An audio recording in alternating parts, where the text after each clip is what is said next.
primero que podemos decir de la intriga, ¿qué es? Que se despierta La curiosidad de la lectora o el lector mediante una pregunta, ¿no? Es decir, que, en fin, la definición de la intriga no tiene ninguna dificultad. Claramente es eso. O sea, la intriga, ¿qué es y cómo se crea? Bueno, pues qué es, se contesta en 5 segundos, y cómo se crea le vamos a dedicar 5 días. Fijaos en una cosa, cuando empezamos a escribir una novela, tenemos que darle muchísima información al lector de entrada. O sea, hay que situar, hay que explicarle lo que te voy a contar, transcurre en esta época, en tal sitio, los personajes son estos. Entonces, eso parece una tontería, pero es dificilísimo hacerlo sin aburrir al lector, sin crear confusión. Por ejemplo, pues mucha gente cuando empieza a escribir empieza a contarte, a meter muchísimos personajes, a contarte muchísimas cosas, y te pierdes y no sigues, y además no le ves muy bien el hilo. Entonces, yo creo que una de las dificultades de empezar una novela es cómo ir introduciendo toda esta información sin que se note que estás dando información, digamos, de contexto necesaria, manteniéndose, creando un hilillo, que sea un hilillo de intriga, que empieza desde el principio y que va arrastrando a la lectora de página a página. Y luego hay otra cosa que, bueno, no, en fin, no tiene que ver exactamente con la intriga, pero aquí vamos a hablar de la escritura en general, que es un problema a lo mejor muy tonto, pero muy difícil de resolver, que es que hay que dar mucha información, pero hay que intentar darla de tal manera que todo lo que contamos, todo lo que escribimos, tenga significado, valor y belleza por sí mismo. Es decir, que se trata de ocultar, por así decirlo, la información aburrida, prosaica e impersonal, disimularla debajo de lo hermoso, lo bello, lo interesante y lo emocionante. Entonces, como veis aquí en esta primera página, de hecho, yo creo que la única información, digamos, entre comillas, objetiva que hay es que esto transcurre, pensamos, en un lugar de, transcurre en una vegetación tropical, y que, bueno, Plácida Linero es la madre de Santiago Nassar, y que han pasado 27 años, pero no empieza diciendo: Santiago Nassar era un ingeniero agrícola que residía en la localidad de no sé qué, y había nacido en tal año, sino que esto lo mete como que no se note. En esto voy a insistir mucho, lo vamos a ir viendo, porque en fin, mi larga experiencia de talleres me dice que es uno de muchos sitios. Obstáculos con los que yo ahora voy a explicar lo que es el arquetipo. El arquetipo del cuento es la clave de este. Es más sutil y además, digamos, que no requiere una respuesta clara. La frase esta de García Márquez evidentemente es una pregunta obvia que tiene que tener una respuesta contundente. Al final le van a matar y entonces sabremos quién, cómo, cuándo y por qué. Bueno, cuándo ya lo sabemos, es serio. Y en la de Rosa Chacel, la intriga está más bien como en el clima, ¿no? Porque sobre todo efectivamente, la intriga es saber cuál es ese oasis. El oasis es simplemente una metáfora del patio. El clima, efectivamente. Bueno, pues si queréis, vamos abordando este asunto que es un clima tiene un poco bastante más complejidad de lo que parece. O sea, parece que hay un son contraste cuentos para entre niños, algo que por eso aprisiona, que se es despacha carcelario, rápido. Pues no. y Si venís con esa idea, un oasis en que parece que se puede huir, pero no del todo de eso. sumamente es complejo como el patio de la y cárcel. Una pregunta, Sí, es más es fácil de dejar, sí. hay un Es rumorcillo un de clima. no sé qué está pasando, pero algo, ¿no? Y una atmósfera. Y luego está pero el para que párrafo, deslindemos bien el hay territorio, una a mí serie me gusta de empezar alusiones a algo que planteando tampoco está claro, pero que problema de esta semántico forma como de ella definición. dice, ¿no? Nadie adivinaría esta claridad del patio sobre viendo la casa metida en aquella calle sombría y estrecha. Es decir, da a entender que hay un ambiente de misterio, pero no es que te esté prometiendo que te va a desvelar todo un poco lo mismo. Es esa sensación de que las apariencias engañan. Y luego este final, ¿no? Hay una escena que casi se comprende. En realidad está hablando, pues, de los solares, o sea, no nos está prometiendo contarnos nada concreto, pero nos está prometiendo algo que vamos a medio comprender. De hecho, yo lo comprendí tan poco que cuando leí este libro, lo leí en una edición de Castaño, de Cátedra, que llevaba un prólogo, y yo siempre leo el prólogo al final, para que debatamos sobre eso. Y solo cuando leí el prólogo me enteré de que la novela que acababa de leer había un adulterio y un asesinato. Tan disimulado y tan abusivo y tal, porque pasa completamente por alto. O sea que si la leéis, buscad el asesino en serio, ya no me acuerdo de nada, pero en fin, es una prosa maravillosa. Y luego creo que también hay algo más de intriga, que creo que no... ¿Qué pensáis? Lo he visto un poco, que es que nos preguntamos quién habla. ¿Qué sería? No tienes ni idea. Pero ¿a ti qué te parece? ¿A ti qué te parece en principio? ¿Quién nos está contando eso? Y efectivamente adivinamos una persona que por algún motivo, y eso también es un poco extraño, parece pasarse todas las horas del día allí y ver cómo cambia la luz y fijarse en la pelusilla verde en torno al sumidero, y eso también, o sea, digamos, es una intriga. Yo veo la intriga esta de García Márquez como una cosa muy ingeniosa y tal, pero muy obvia. Ha planteado otras cuestiones juicios de valor. Y esta otra la veo muchísimo más indirecta y sutil. Hay algo allí que nos imprime, que nos aprisiona, que nos agobia. Al mismo tiempo es muy bello. Luego, no sé, yo leyendo esto tengo una impresión como de estar viendo algo que no debería ver, que es un poco... Conoce o cree conocer.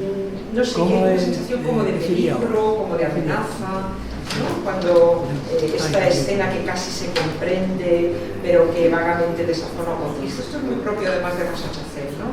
Esas cosas entrevistas que no se comprenden del todo, que son las que más angustian y las que más inquietan, ¿no? Yo veo una angustia, o sea, a mí casi me angustia más este texto.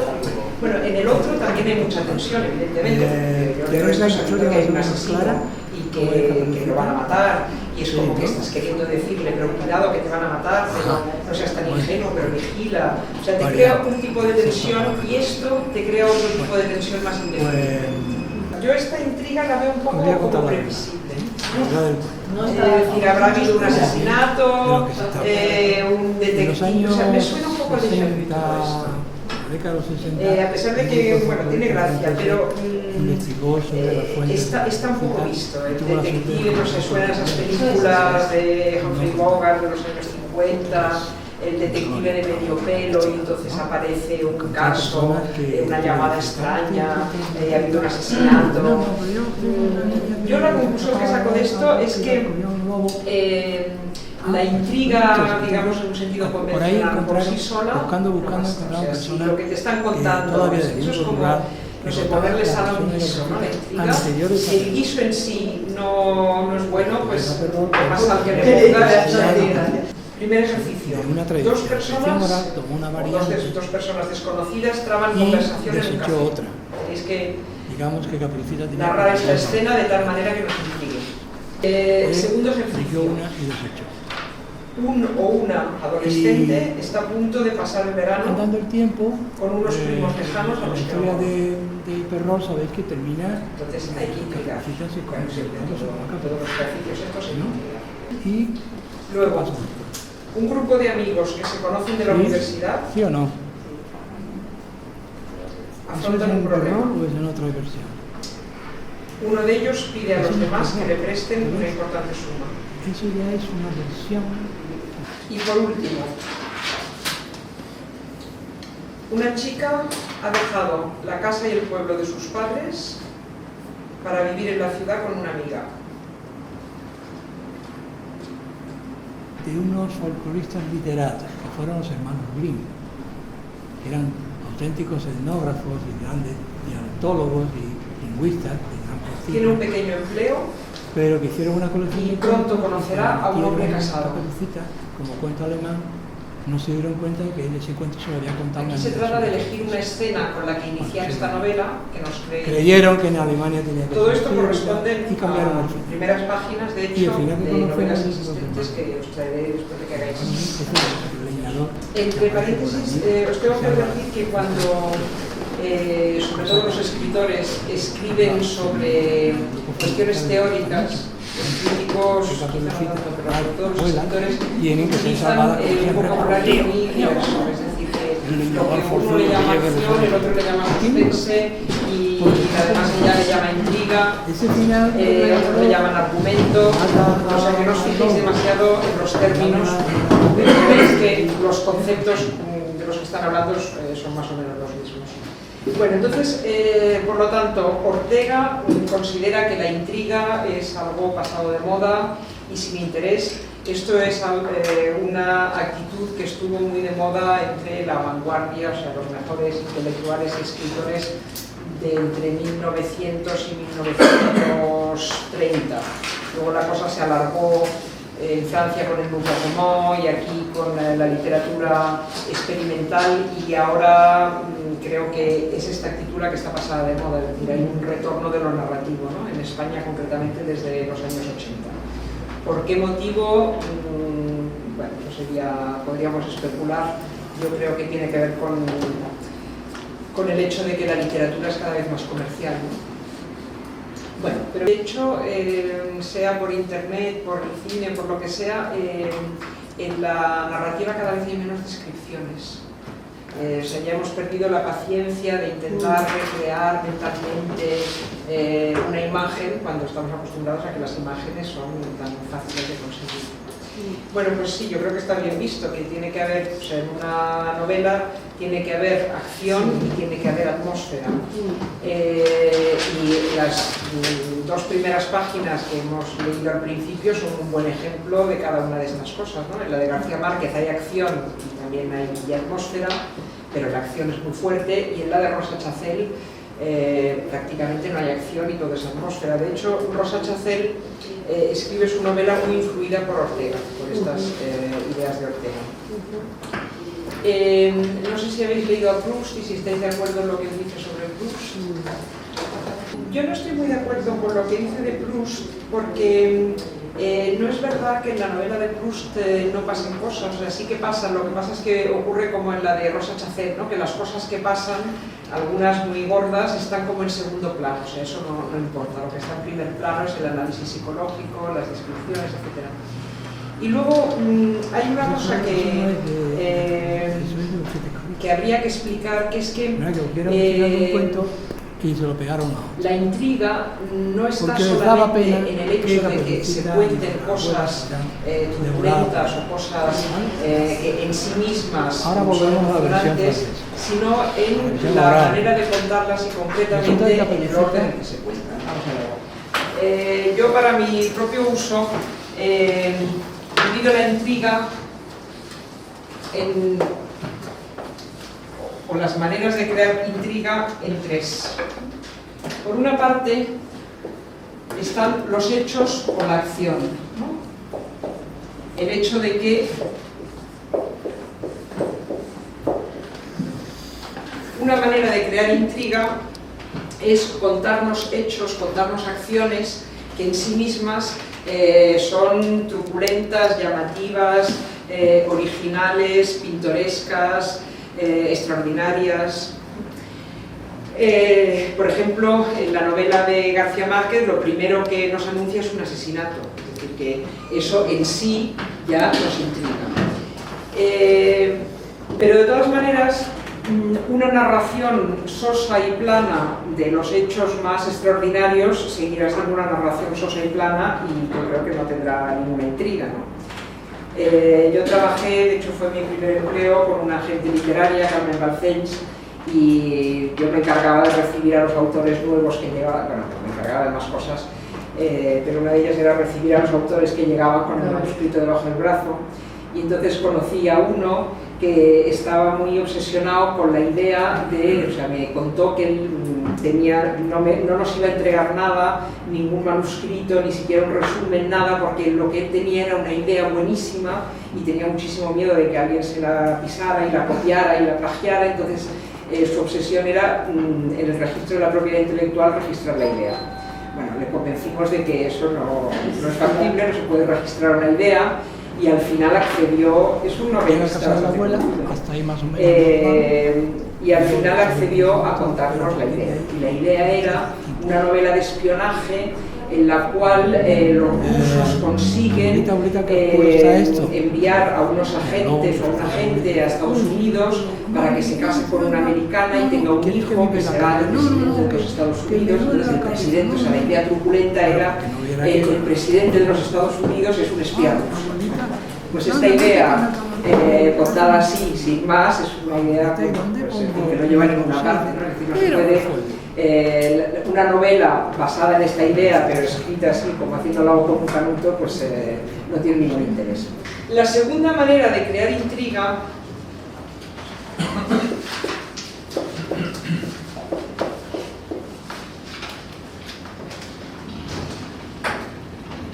consiste en el orden de los acontecimientos, o en el orden de lo que se narra.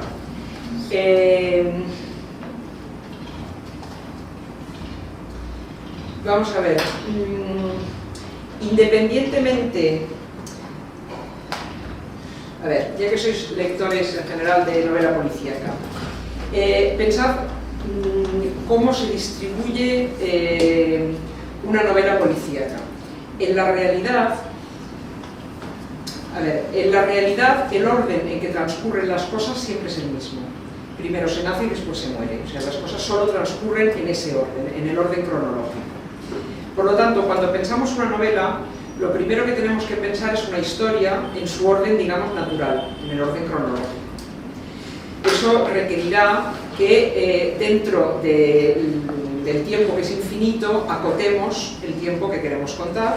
Digamos, pues vamos a contar la vida, por ejemplo, de esta persona de tal año a tal año. Entonces digamos que tenemos que, es como si la realidad fuera un tejido infinito y ahí tenemos que cortar y decir, bueno, pues voy a contar desde aquí hasta aquí, voy a contar la historia de esta persona y también la de sus padres, pero ya no la de sus abuelos, o solo la historia de esta persona. Entonces hay que cortar en el sentido cronológico y también hay que cortar en el sentido de la red infinita de asociaciones, es decir, contamos la historia pues, de una adolescente que va a pasar el verano con unos primos lejanos, pero no contamos pues, la historia de sus padres que vivían en el pueblo, lo que hizo muchos años después, o ciertos aspectos de su vida que también estaban presentes, pero en los que no vamos a entrar, etc. Entonces, lo primero que tenemos que hacer es cortar. Tenemos ya una historia. Una manera lógica y que además se aplica en algunas escuelas de narrativa de proceder es que primero escribimos, más o menos desarrollada, esa historia en su orden cronológico. Es decir, pues imaginemos que contamos pues la vida de una adolescente, estoy pensando en un cuento de Ana María Matute, contamos la vida de una chica desde que nace sus primeros años viviendo en casa de una tía y sin saber quiénes son sus padres, y luego muere la tía, ella va a vivir con su madre, descubre quién es su padre y termina matando al padre. Bueno, pues entonces, lo primero que deberíamos hacer es contarnos, escribir el esquema de esa historia, sabiendo todo lo que vamos a poner, es decir, la historia en su orden, todo esto es para hablaros del orden, en su orden cronológico, también explicando qué información vamos a dar, qué personajes vamos a incluir, etcétera, etcétera. Y el siguiente paso es convertir esta historia en argumento. ¿Qué quiere decir eso? Pues que a lo mejor la vamos a contar empezando por el final, o la vamos a contar empezando por el medio y vamos a ir progresando a la vez hacia adelante y hacia atrás a través de flashbacks, y luego, bueno, hay que decidir muchas otras cosas, como quién va a contar esa historia, cuál de los personajes, etc. Pero voy a lo del orden. Pregunta, ¿por qué alteramos el orden? Es decir, ¿por qué no contamos, o no siempre, también se puede contar así, pero no siempre contamos o no solemos contar las historias en orden cronológico? Y por último, hay otra cosa que no sé muy bien cómo definir, pero podríamos decir que son las pequeñas preguntas. Juegos y entonces el gato que no aparece nunca en la versión. Por ejemplo, en el texto de Rosa Chacén, lo que hemos contenido no se nos promete ningún hecho extraordinario, luego puede haberlo o no, pero en esto que estamos leyendo no aparece. Tampoco, como no hay hechos, no hay acción, pues tampoco hay ninguna alteración del orden. Y sin embargo, todos al leerlo hemos percibido que hay una intriga, y esa intriga de qué viene. Bueno, podremos decir que es una atmósfera, pero ¿cómo se crea esa atmósfera? Y se crea con pequeñas preguntas.